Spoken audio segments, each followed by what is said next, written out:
अरे लालू जी, तुम यहां से हार गए पाटलिपुत्रा से, क्या तुमने भी कुछ पैसे लेकर हारे थे क्या बीजेपी से? बताओ। कांग्रेस का साथ दे दो, तुम्हारे वोट काटने के लिए ओवैसी आया है। मुसलमानों को गुलाम बनाकर रखेंगे और जैसे चाहे उनको इस्तेमाल करेंगे। तो लालू परिवार पाटलिपुत्रा के गांव गांव फिर रहा है भीख मांगते हुए कि हमको वोट दे दो, मंजलिस को वोट मत दो। तो तेजस्वी को इस बात का डर है कि अगर इस चुनाव में नहीं रोक पाए तो विधानसभा में ये तो हमारी गिल्ली को उड़ा देंगे। हम उड़ाएंगे तुम्हारी गिल्ली को इंशाअल्लाह। नमस्कार, निष्कर्ष भारत देख रहे हैं आप। आपके साथ मैं स्नेहा गुप्ता। बिहार में चुनावी प्रचार प्रसार के दौरान हर पार्टी के नेता बिहार आ रहे हैं ताकि चुनाव में फतेह हासिल कर सके। इसी बीच AIMIM के राष्ट्रीय अध्यक्ष ओवैसी भी इन दिनों बिहार में है। कुछ दिन पहले ही उन्होंने किशनगंज में भी आपको बताया कि चुनावी जनसभा को भी संबोधित किया था। आज पाटलिपुत्रा में पालीगंज में उन्होंने फिर से संबोधन किया, लेकिन इस बार निशाने पे लालू परिवार, तेजस्वी यादव और उनकी बेटियां हैं। इस बार ओवैसी पीछे नहीं हट रहे। उन्होंने सबसे पहले वो दौर याद दिला दिया कि किस तरीके से मोदी के राज में उनके साथ क्या कुछ हुआ। मोदी के राज पे उनके लोगों पे घर पे बुलडोज़र चला। साथ में उन्होंने ये भी कहा कि लालू यादव ने उनकी पार्टी तोड़ी थी, तेजस्वी यादव ने 4 विधायक उनके तोड़े थे। और अभी क्यों, जब चुनावी माहौल चल रहा था और टिकट देने की बातें की गई थी, तो क्यों अपने परिवार के लोगों को छोड़ के उन्होंने टिकट नहीं दी? उनकी बेटी हार गई थी, उसके बावजूद भी उनको टिकट दिया गया। क्या बिहार में और कैंडिडेट नहीं थे? क्या मुस्लिम के सिर्फ 2 लोगों को उन्होंने टिकट दी है? साथ में उन्होंने सिवान के, आपको बता दें, हिना साहब लड़ रही है निर्दलीय चुनाव। उनके मरहूम पति मोहम्मद शहाबुद्दीन को याद करते हुए कहा है कि उनके गुजरने के बाद उनको सिवान में ज़मीन तक नहीं मिली। आज उस पार्टी के लिए उन्होंने इतना कुछ किया, उसके बावजूद भी सिवान के लिए और साथ में शहाबुद्दीन के लिए लालू परिवार ने क्या किया। मोदी पे भी निशाना साधा है। मोदी को लेके भी कहा कि आपका क्या गया, हमारे घरों पे बुलडोज़र चला है, हमारे लोगों पे गोलियां चलाई गई। अतीक अहमद वाला भी मामला उन्होंने उठा दिया। अब क्या कुछ कह रहे AIMIM के ओवैसी? पहले आप इस वीडियो पे नज़र डालिए।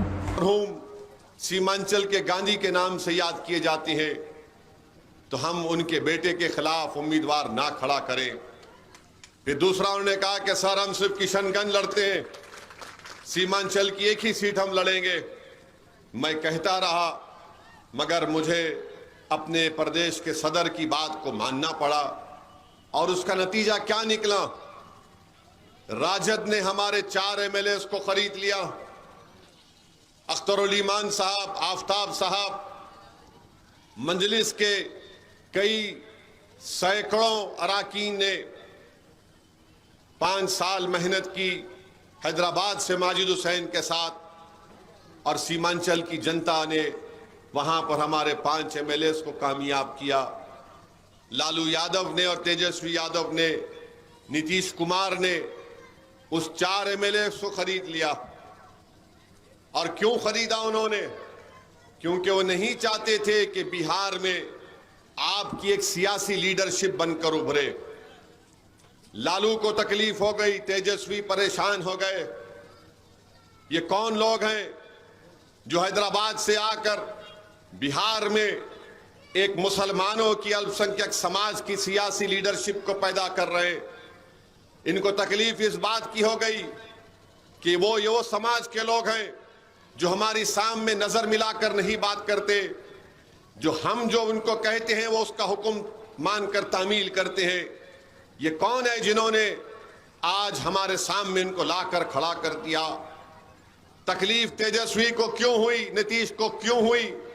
क्योंकि ये समझते हैं कि मुसलमान इनका बंदी है, मुसलमान इनका यरगमाल बना के रखेंगे, मुसलमानों को गुलाम बना कर रखेंगे और जैसे चाहे उनको इस्तेमाल करेंगे, इनका इस्तेसाल करेंगे, इनको धोखा देकर वोट लेंगे। मगर मंजलिस जब बिहार में आई तो हमने इन तमाम से कहा कि अब हम तुम्हारे मोहताज नहीं रहेंगे, अब हम तुम्हारी गुलामी नहीं करेंगे, बल्कि हम अपने वोटों से अपनी पार्टी के उम्मीदवारों को कामयाब करके हम अपने मुस्तकबिल के फैसले हम खुद करेंगे। तो ये बात किसी को पसंद नहीं आई। बीजेपी परेशान हो गई कि आखिर कौन लोग हैं ये जिसका हम डर दिखाते थे, आज वो जमहूरियत को मजबूत कर रहे हैं। तो मेरे अजीज दोस्तों और बुजुर्गों, हमारे 4 एमएलए खरीद लिए। दिल नहीं भरा तेजस्वी का और उनके बाप का। तो जिस दिन मतदान था किशनगंज का, उस दिन लालू यादव जब ज़ईफी में आ चुके हैं, उन्होंने एक वीडियो बनाकर कहा कि अख्तर अली मान को वोट मत दो, कांग्रेस का साथ दे दो, तुम्हारे वोट काटने के लिए ओवैसी आया है। अरे लालू जी, तुम यहां से हार गए पाटलिपुत्रा से, क्या तुमने भी कुछ पैसे लेकर हारे थे क्या बीजेपी से? बताओ बताओ तेजस्वी, तुम्हारी बहन 2-2 मर्तबा हार गई, कितने की डील तुम्हारी हुई थी बीजेपी से? बताओ हमको। 2019 में 1 सीट पर मंजलिस लड़ी किशनगंज से, अख्तर भाई को 3 लाख वोट, करीब 3 लाख वोट मिले। 40 में से 1 ही सीट जीतती है गठबंधन, वो किशनगंज से। बताओ तुमने कितने पैसे लेकर मोदी से सीट हार गए अपनी तुम?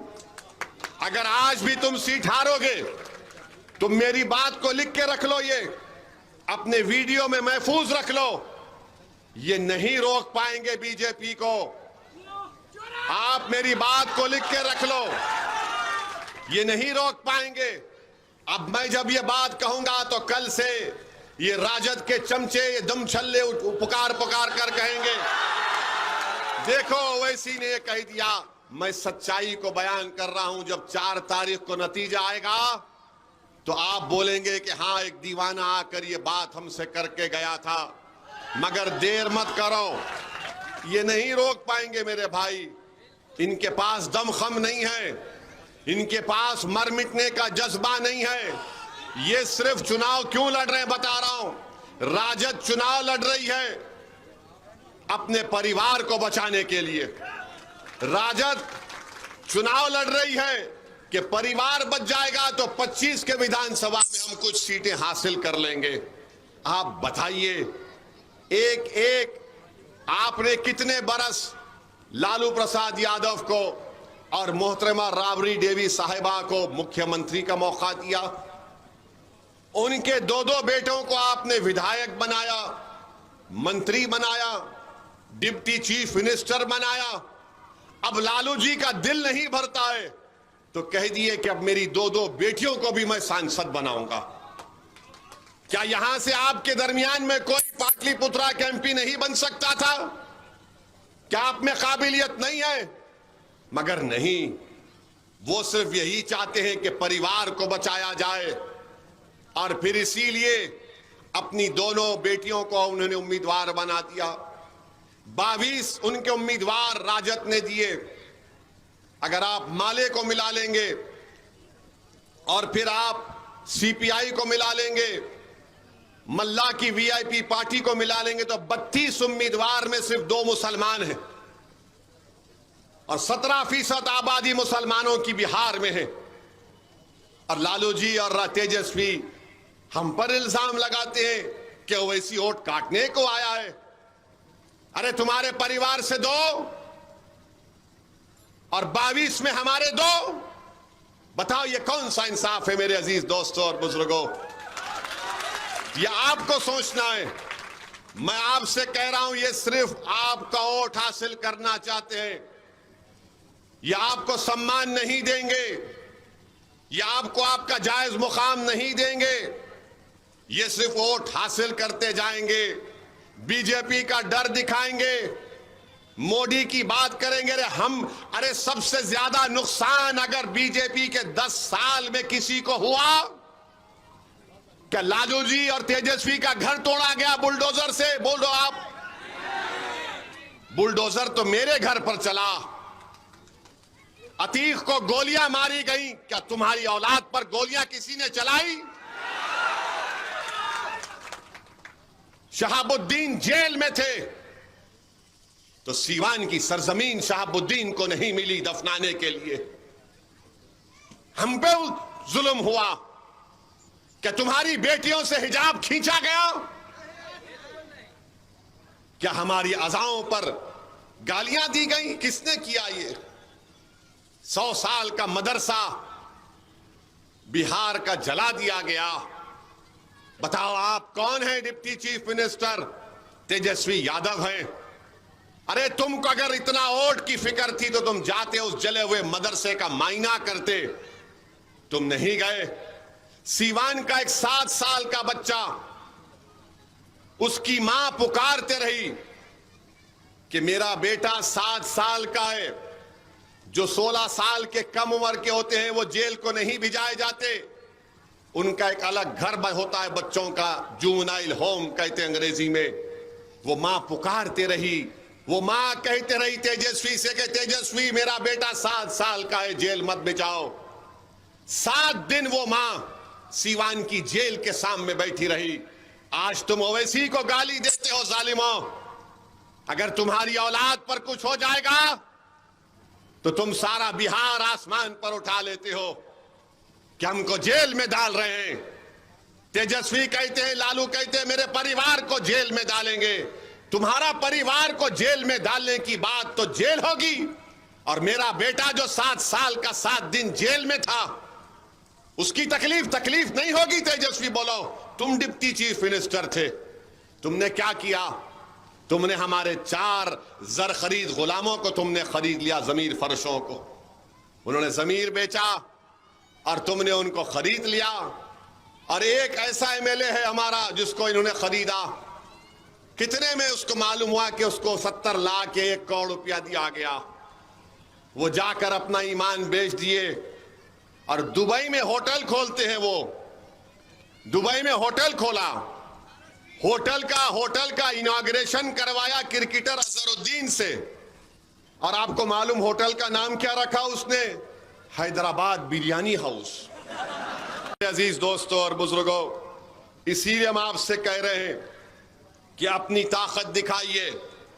हमने यहां पर फारूक रजा को हमारा उम्मीदवार बनाया तो लालू परिवार पाटलिपुत्रा के गांव गांव फिर रहा है भीख मांगते हुए कि हमको वोट दे दो, मंजलिस को वोट मत दो। अगर हम उम्मीदवार नहीं देते तो क्या लालू का परिवार फिरता गांव में? मगर क्योंकि यहां से हमने एक शेर को उतारा तो शेर के डर से सब भाग रहे हैं। इनको डर इस बात का है, अगर यहां से फारूक रजा आगे बढ़ जाएगा, यहां की जनता में सियासी क़ियादत का पैगाम पहुंचा देगा जो होगा, तो तेजस्वी को इस बात का डर है कि अगर इस चुनाव में नहीं रोक पाए तो विधानसभा में ये तो हमारी गिल्ली को उड़ा देंगे। हम उड़ाएंगे तुम्हारी गिल्ली को इंशाअल्लाह।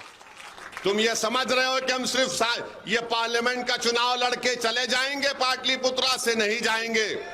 लिख के रख लो तेजस्वी और तुम्हारा परिवार, जब विधानसभा का चुनाव आएगा तो यहां पर जितने विधानसभा हैं वहां से मजलिस अपना प्रत्याशी उम्मीदवार को खड़ा करेगी। तो सुना आपने सीधे तौर पे उन्होंने क्या कुछ कहा। अब देखना होगा ये तंज कितना लालू परिवार और मोदी जी पे हावी पड़ता है। आप बने रहिए हमारे साथ, तब तक के लिए आपका बहुत बहुत शुक्रिया।